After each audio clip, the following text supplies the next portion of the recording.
This is going to be referred to as fold, spindle, and mutilate.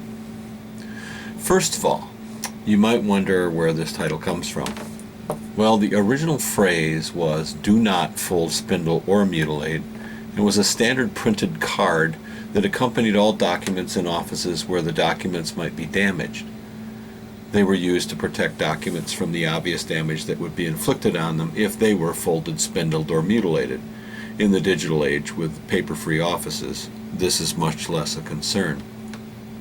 However, I've chosen the phrase because this assignment is exactly what I want you to do. What we're going to do is quite a bit of chopping and moving of images, and this is all for the benefit of taking on the next element in design, which is line. From this first image, you can see that the weaving chopped media can result in some very interesting abstract images, and that is what we're going to be doing, refining and taking linear elements and turning them into abstractions. This first several examples are the actual physical samples of artwork. Your task will be to learn how to do this same thing, only digitally. The first task that you perform when creating weaving is to select some material and slice it horizontally. Then obtain another material and slice it vertically. And then you combine them by weaving them together. These are some examples of watercolor paper artwork where the various bands of colored material have been woven together. Some combine several different samples. Others are composed of many samples. This is one that was composed solely using Photoshop and utilized images from the headlines that were obtained on November 18th, 2015. There are 4 separate images, more or less, woven together in this image, and afterwards several filter techniques were added.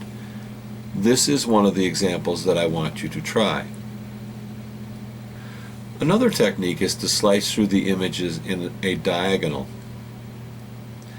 Then slide the slices back and forth along these diagonal slices, some up and some down, while others will remain stationary. Here's the original image in this case. Here is the sliced and manipulated version. And here are the various filter effects that were added. Yet another example is to take the original image and apply a series of concentric circles over it. Carefully keep track of the various layers by numbering them.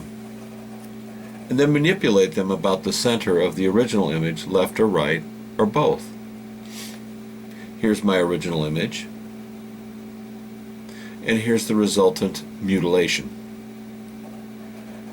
Now, it's not entirely necessary that you use political images. I was merely using these because they are very familiar images taken from various online news aggregators.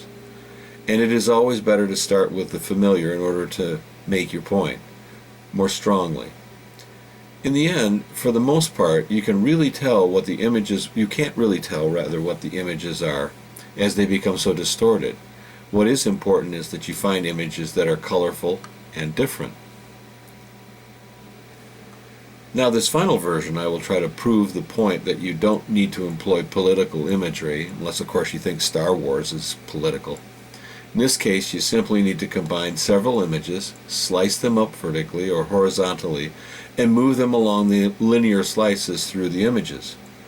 This can get tricky, but by carefully paying attention to your Photoshop layers, it shouldn't be too hard. So here's my first image, and the second, and finally the third. And here's the final image that was created from slicing and recombining these images with the added filters applied. You can't really tell what it is any longer. Now, I'd like you to try at least 2 of these techniques over the course of this assignment, and you should feel free to combine as many of them as you would like, perhaps even try something that I haven't even shown you here. There is nothing saying that you can't combine the diagonal version with the woven version and create a diagonal woven version. I will leave those combinations up to you. Good luck, and if you get stuck with anything and have any questions, then let me know about it immediately. So, get going.